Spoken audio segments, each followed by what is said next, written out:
They didn't just cross a line, they erased it. I came home sunburned sandy, still tasting shrimp tacos and cheap margaritas from the Gulf Coast, and the first thing I noticed wasn't my house, wasn't the trees, wasn't even Daisy losing her mind inside the front door. It was the space. Too much space. I could see straight through my backyard like somebody had ripped a curtain off a stage and forgotten to tell me the show had changed. My fence was gone. Not leaning, not damaged, gone. Now, to understand why that hit me the way it did, you've got to understand what that fence meant. I live just outside a small town in western North Carolina, the kind of place where folks wave from their trucks but still mind their own business. 10 years ago, I bought 3 wooded acres off a gravel road. Nothing fancy, just quiet. I'd spent my 30s in Charlotte doing construction management, traffic noise, deadlines, horns blaring at 6 a.m., and I promised myself when I hit 40 I'd find somewhere with trees and air I didn't have to share. In 2016, after 2 solid years of saving, I built that fence myself, 6 feet high, pressure-treated pine, posts sunk into concrete every 8 feet, just under 200 linear feet along the north boundary where my land met the neighboring lot. I dug every post hole with a rented auger that tried to rip my shoulder out of socket more than once. My buddy Caleb came over on weekends. We set panels, drank cheap beer sitting on upside-down buckets, and when we closed that gate the first night, I swear I slept better than I had in years. That fence wasn't just wood. It kept Daisy from wandering. It kept deer out of my garden. It gave me the privacy I moved out there for. It was my line, my choice, my little pocket of peace. For years, nobody had an issue. The house next door sat empty for a while. Then an older couple moved in. Quiet folks waved about the weather, no drama. Then they downsized. And then the Carters showed up. Ethan and Mara Carter, mid-40s, sharp clothes, big SUV with Illinois plates. Ethan introduced himself the day the moving truck rolled in, firm handshake, polished smile eyes that scanned my yard like he was pricing it out in his head. Said he worked in corporate strategy for some tech firm in Chicago, now remote. Wanted a slower pace for the kids. 2 boys about 10 and 12. Mara talked about community and opening things up. I didn't think much of that phrase at the time. About a month in, I caught Ethan standing at our shared boundary, fingers hooked over the top rail of my fence, staring at it like it had personally offended him.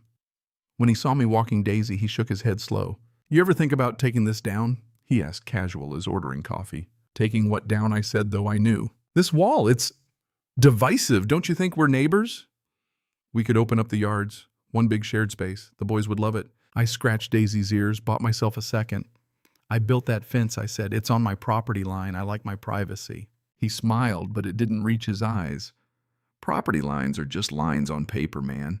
We're in this together now." "Not that together," I said, laughing a little so it wouldn't come off sharp. "Fence stays." He held my gaze a beat too long, then nodded like he'd filed something away. After that, it got subtle. Soccer balls smacking against my fence over and over. Comments at the mailbox about how closed off things felt. A contractor measuring near the boundary. When I asked what was up, Ethan said, "Just exploring options." The week I left for vacation, he saw me loading my truck. "Heading out?" he asked. "Beach break," I said. He smiled again. "Enjoy the openness." I thought it was just one of his weird comments. 7 days later, I pulled into my driveway at dusk. Headlights sweeping across the yard, and I saw straight through to their patio lights glowing warm against their house. I stopped the truck halfway up the gravel. The fence along the north boundary was gone. Every panel, every beam. All that remained were jagged posts sticking up from cracked concrete footings, boards piled like storm debris on my side. And right where my fence used to stand, a volleyball net. Their boys diving and laughing in what used to be my enclosed yard. Daisy started barking, confused by the openness. Ethan stood on his patio, flipping burgers like it was the 4th of July. I walked across the exposed dirt line slowly. "What happened to my fence?" "Oh, hey, welcome back," he said, not even flinching. "We took it down. It was an eyesore." "An eyesore?" My voice came out low and steady, colder than I expected.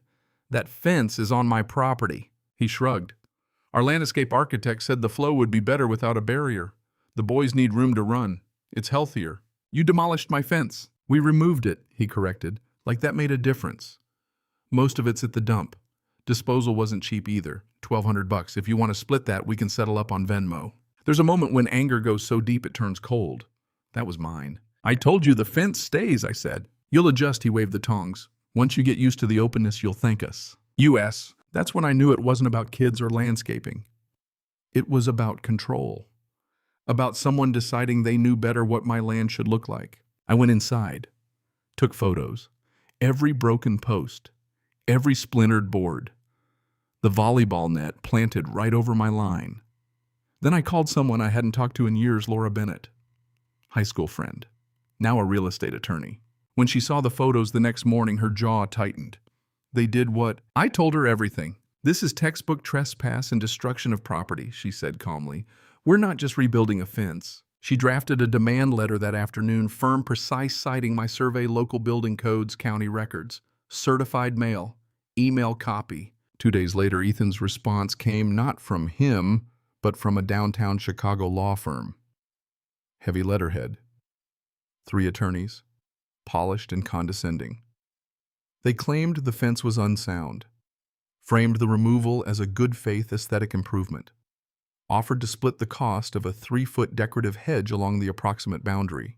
3 feet, replacing 6 feet of solid privacy with knee-high bushes. Laura blinked when she read it. They're reframing this as a taste dispute. We don't let them. She filed for an emergency injunction. At the hearing, Judge Whitaker's silver hair, no patience for nonsense, flipped through the photos and looked at Ethan. You removed a fence not on your property. Ethan started with some speech about barriers and harmony. The judge held up a hand. Was it on your property? Silence. No, Your Honor. You do not get to redefine property lines because you dislike them, the judge said. Restore the fence to original specifications within 14 days, at your expense. Clear, simple. 14 days passed. Nothing. Volleyball net stayed. Fire pit appeared near the old boundary like a dare. On day 15, Laura called me at 5:30 a.m. They didn't appeal. They didn't rebuild. What now, I asked. You want your original fence back, she said carefully, or do you want to make sure this never happens again? That question sat heavy between us. I thought about you'll adjust, about Venmo, about coming home to nothing. I want something stronger, I said. We hired a surveyor to remark the exact property line with bright orange stakes, every inch confirmed. Then I called Miguel, a local fencing contractor. You want wood again, he asked. I looked at the open stretch where their boys rode bikes through what used to be mine. No, I said, I want steel. He raised an eyebrow. How high? 8 feet. At dawn, 2 pickup trucks and a concrete mixer rolled up my driveway. Engines rumbling through the morning quiet. Daisy barked from the porch. Mara stepped out first, coffee mug in hand, confusion spreading across her face. Ethan followed gym shorts, arms crossing tight. What's this, he called. You had 14 days, I said. Miguel fired up the auger. It bit into the red clay with a low mechanical growl. Concrete poured thick and gray around 8-foot steel posts. No slats, no gaps. Solid steel panels, industrial clean. You're overreacting, Ethan snapped. This is hostile. You tore down my fence, I said evenly. This is compliance. Panel by panel, the openness closed. Each one locked into place with a clean metallic click. No visibility, no negotiation. You're building a prison wall, Mara said. What will the neighbors think? The neighbors saw what you did, I said. They've already thought about it. By early afternoon, 8 feet of steel and concrete stretched the full length of our boundary. Unmistakable, unmovable. Ethan stared up at it. This isn't over. 2 weeks later, I was served. He was suing me for $75,000, claiming the fence was excessive, retaliatory, damaging to his property value. Laura didn't blink. He's flipping the narrative again. The second hearing felt heavier. Ethan's attorney argued the fence was oppressive, hostile in intent. When it was Laura's turn, she laid out the timeline: calmly lawful fence, unauthorized demolition, ignored court order, rebuild within code. My client sought restoration, she said. If the defendants find the result unpleasant, that is a consequence of their own choices. Judge Whitaker turned to Ethan again. Did you remove the original fence without permission? Yes. Did you fail to comply with this court's order? Silence, yes. You do not get to damage someone's property, ignore a direct order, and then complain about how they secure their own land, the judge said. Case dismissed. Defendant responsible for plaintiff's construction costs and legal fees. The gavel came down soft, but it might as well have been thunder. That evening I sat on my porch with a glass of iced tea. The steel fence glowed orange in the sunset, then faded into silhouette. Daisy lay at my feet, content. On the other side, sounds were muted now, contained. Winning didn't feel triumphant. It felt steady, like balance restored. Here's what I learned. And it took me 40-something years to get it. Boundaries aren't aggressive. They're clarifying. Ethan saw my fence as a statement about him. It was never about him. It was about me choosing how I live on my land. There's pressure sometimes to keep the peace to compromise, even when compromise means shrinking yourself. But if someone tears down your boundary once and you shrug it off, what exactly are you teaching them? The steel wall still stands. 8 feet of concrete and resolve. We don't wave, we don't talk, it's quiet. Sometimes I wonder if I could have handled that first conversation differently. Maybe there's a version of this story where we're sharing beers instead of court dates. Or maybe some people only understand lines when they run straight into them. So I'm curious, was I justified in going bigger and stronger? Or did I cross into pettiness? At what point does defending your space become retaliation? And if someone erases your boundary once, do you rebuild it the same way? Or do you make sure they never mistake it again? Drop your thoughts below. I read everyone. And if you've ever dealt with a neighbor who thought your property was negotiable, share your story too. Sometimes the line you draw isn't just about land. Sometimes it's about respect.